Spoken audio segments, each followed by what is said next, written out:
everyone, welcome back to my channel. If you have been here before, welcome back. However, if you are new, please make sure you hit the like button and subscribe to my channel so that you have my most updated videos. Today I'm going to talk about things I wish people told me before having baby number 2. Now let me just preface this by saying babies are a blessing. This is not a bashing session whatsoever.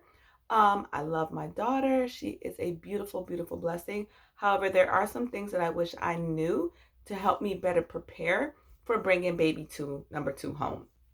So, first thing is prepping and preparing for baby number 2. Treat this like you were preparing for baby number 1, especially if they're 2 different sexes. So I had a boy first and then I had a girl. I thought, oh, been there, done that. I just need kind of girl clothing. I'll be just fine. No, you tend to forget everything that you did with baby number 1 with baby number 2. And I'm telling you, I forgot almost everything. So there's simple things like washcloths, blankets, different stuff that you might want or just think, oh, simple, oh, I already have that. No, you'll be so surprised that either A, you don't have it or you don't have enough of it, or you just might want something new. Sometimes baby number 2 gets shafted and they deserve to have new stuff as well, or just stuff that's been bought for them. Doesn't necessarily have to be new, but just stuff that has been specifically bought for them. So make sure that you are preparing for baby number 2 just like baby number 1. Number 2, set alone time no longer exists, especially if you have 2 or multiples, more than 2, right? So I have a toddler and a newborn. The whole saying behind, oh, when the baby sleeps, you sleep. Sorry, I had to pause because you could hear my baby woke up. There's a new child in the home. Your toddler or the older sibling is going to want some sort of attention, and attention just with him or her. So I noticed my son is a huge help with the baby. He wasn't really jealous, but he does want time with mommy just to play with mommy. And so the times that my daughter is awake, the newborn is awake, a lot of my time and attention goes to her so that when she's asleep, he's still awake. What would be lovely is if you can get both of them on the same type of sleep schedule. But we know toddlers sleep way more than toddlers.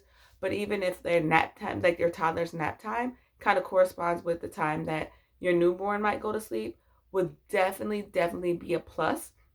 Because that way you're able to either A, get some rest, or B, get some things done that you need to get done around the house without kids either crying or wanting your attention. Number 3, your routine for your home has completely changed.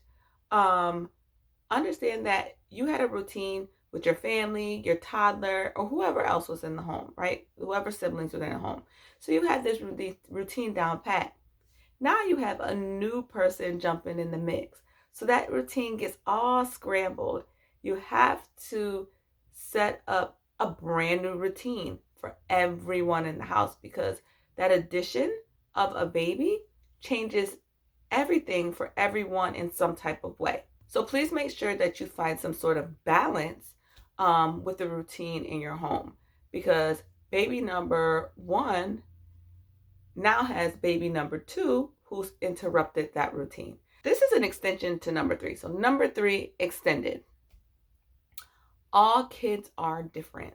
Like when people say that, I thought it was like, oh, no, they're siblings, so something to be similar about them. No, all kids are completely different. So do not bank on the way that your first child characteristics, behavior, attitude, or anything else is going to be very similar to baby number 2. Now, if it is, you've lucked out and that's awesome. But we all know that we're human beings. We're all different. We're all made differently. So what I found is that with my son's birth was extremely quick, easy, painless, essentially.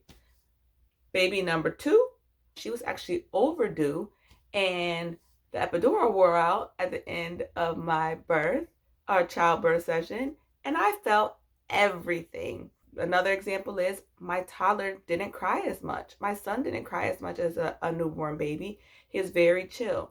My daughter cries a lot and wants to be held a lot. So I was banking on, oh, your first child's delivery was fast, so the next one's gonna be fast. The second one always comes out faster. That may be true for some people, but it is not true across the board. So keep your mindset on that kids are all different. You're going to have different experiences with each of them, and that's what makes them individuals and so special. Number 4, make sure you switch out with your partner. If you have some type of partner in your home, a friend, a very good friend, family providing you some sort of support, please make sure that you integrate them into that routine so that you're able to switch out. Kids vibe off of your energy. So there's times when mothers were tired, we are frustrated, we might even be anxious and annoyed. And so that child is feeling that energy from you and may just be a little more fussy that day, right? Once you switch out with a partner, they feel a vibe of somebody different and also just in the arms of someone different. So you might see a different reaction. And also that switch gives you an opportunity to take a breather, a brain break. Even if it's 5 minutes, even if it's 2 minutes, you need that break. We all need time to step away, to recollect our thoughts, and then to jump back into action all refreshed. It happens, we're human. But if you have a support system that you're able to switch out with, even if the person's just feeding the baby for 15 minutes, please make sure you take advantage of that because it'll be seriously helpful on you and your mental health. Number 5. So number 5 is make sure someone is taking care of you. You run around, you do all these things, plus on top of taking care of a newborn child.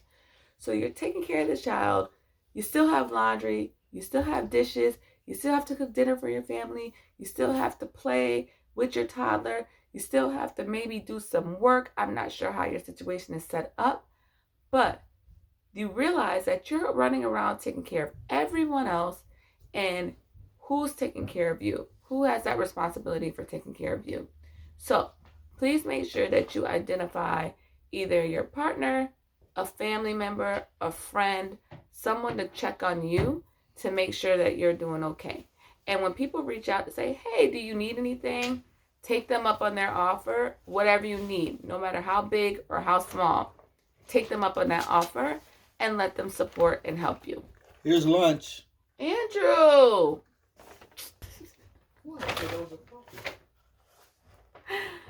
So, as you can see, it's lunchtime and my daughter's asleep. So my son is at school. So I'm going to take advantage of this opportunity to actually eat without shoving food in my mouth.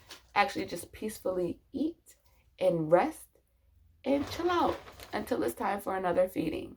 And even hang out with my partner over here because sometimes he feels neglected too. Please make sure that you find time for yourself and find time for your family and have an even balance with that. Comment below and tell me some things that you'd like to hear. If you have baby number 2 or planning for baby number 2, and so I'd love to exchange experiences. We learn from each other. Each one teach one. Till next time, bye.